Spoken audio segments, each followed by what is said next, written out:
Hi everybody, I'm going to show you a little bit about electrophoresis today. First of all, electrophoresis is just a technique in order to see DNA. You can't visualize DNA in a test tube because it dissolves in water. So if you want to see your DNA, you have to do something in order to see it. And electrophoresis is a technique to visualize DNA. So first thing you need is a gel, and it looks a little bit like, and feels a little bit like finger jello. It's a purified form of agar, and they get it from seaweed. And previously, the lab assistant, Ryan, made this gel, and you boil the liquid, boil it in liquid or in a buffer, and when it gets down to 55 degrees centigrade, it hardens into what looks like finger jello. And you pour it in these little casting trays, and this blue thing here is a comb. And you put that down in there, and when it hardens, when you pull that comb out, you're going to get a gel with holes in it. And the holes don't go all the way through, they're just indentations into the gel, and that's where you're going to load your DNA sample. So you take off the rubber stoppers and pull out the comb, and you have it just in the tray, and you set the tray in the chamber, and you need to make sure the liquid is covering that gel.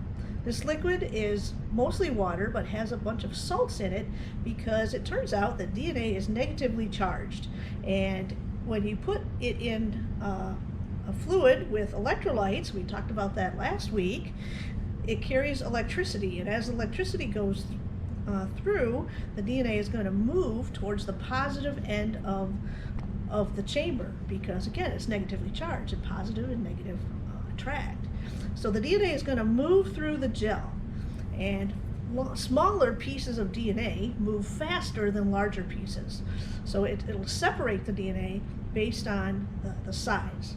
So when you look it up and you look at the definition of electrophoresis, it says electrophoresis is the technique to visualize DNA that separates by size and charge, and that's where that comes from. The hard part about electrophoresis is loading the gel.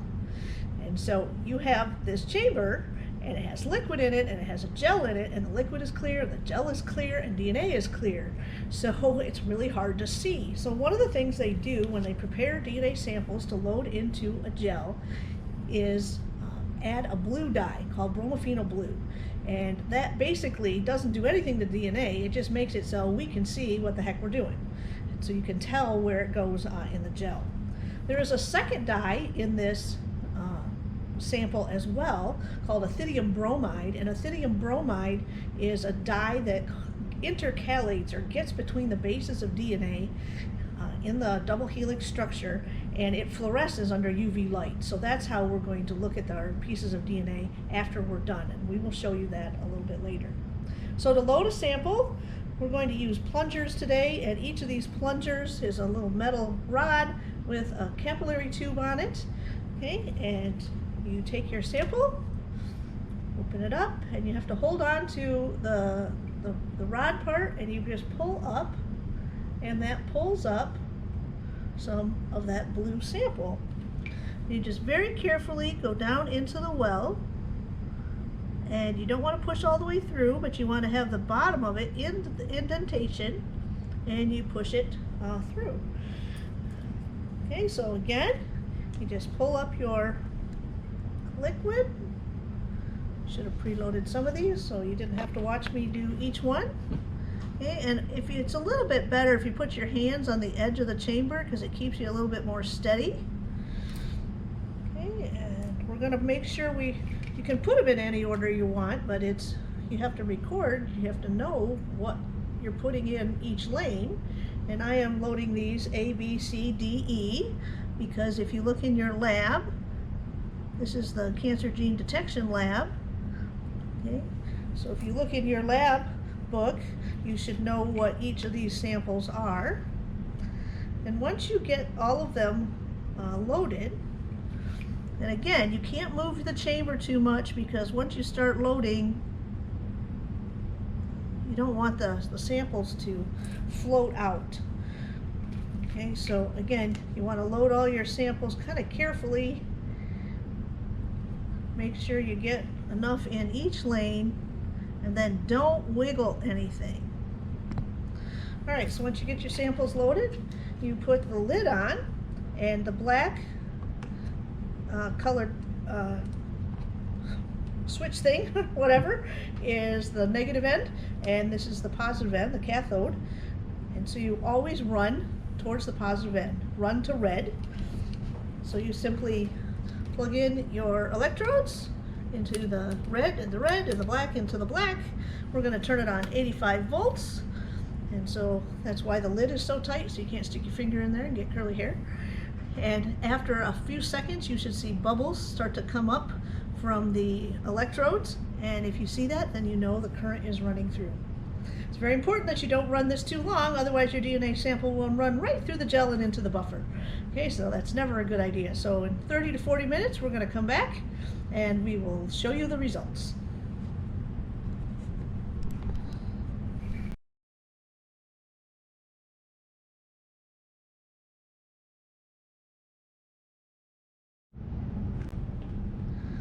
All right, the electrophoresis has completed, and so we turned off the power supply because we don't want the electricity running through that when we try to open it up. So we take the lid off, and you don't have to be too careful anymore because the DNA is now in the gel, so it's not going to shake off or get, fall out of the gel. And the water is a little bit warmer because electricity has heated it up, and you can pull the gel out very carefully. Again, it's a lot like finger gel. And we are going to put it on the UV light box because, again, the ethidium bromide is what is going to show us the bands of DNA. Okay, and so we just place it right on the box. Brian's going to turn the lights off for us because once we turn this on right here, the DNA will fluoresce. And you have to put the shield on top, and you can see in this gel, this is lane A over on the left side, lane B, lane C, lane D, and lane E. Notice that there is a band in lane C way down here. It's a little bit more faint than the other two, and I believe it's also in this lane. So there's one band, three bands in this lane.